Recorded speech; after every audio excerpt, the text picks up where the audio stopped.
Aujourd'hui, nous sommes le 31 décembre 2025.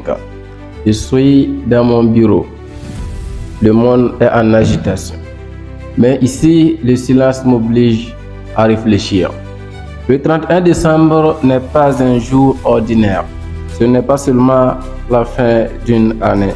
C'est un moment de vérité, un moment de réflexion, un moment où chaque personne révèle son attitude face à la vie. Après une profonde analyse, j'ai compris une chose essentielle.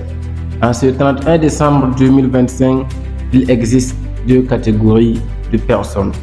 Deux personnes, deux comportements, deux visions, deux destins.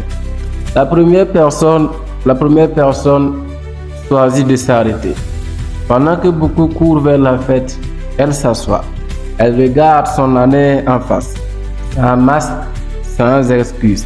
Elle fait le bilan de 2025, ses réussites, ses erreurs, ses choix, ses échecs. Elle comprend une vérité tellement fondamentale. On ne construit pas une meilleure année sans corriger l'ancienne. Alors, en ce 31 décembre 2025, elle décide de réparer avant de recommencer. Elle change certaines habitudes.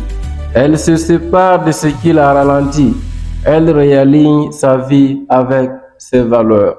Elle sait que la nouvelle année ne commence pas à minuit, mais dans la conscience, parce qu'elle a pris le temps d'analyser.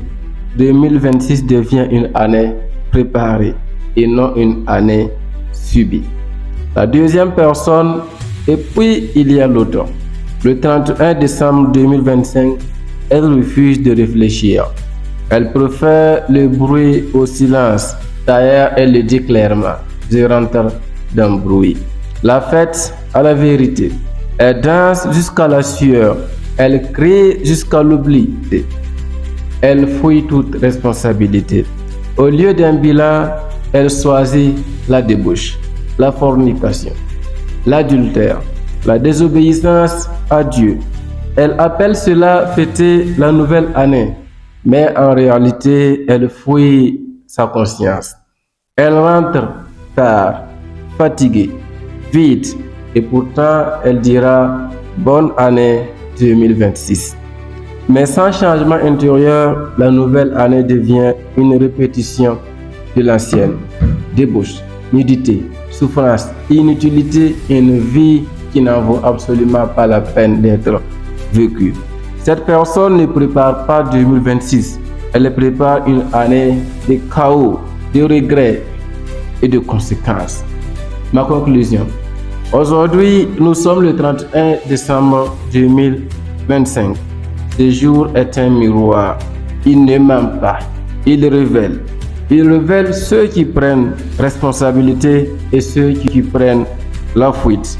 Il y aura toujours ces deux catégories de personnes. Celles qui analysent pour corriger et celles qui s'abandonnent pour oublier. La question n'est pas comment allez-vous célébrer ce soir. La vraie question est quelle personne êtes-vous en train d'être? Je suis Abdelaziz Kabouré, c'est votre ami serviteur. Une poésie réalisée par le cœur. Thank you and see you.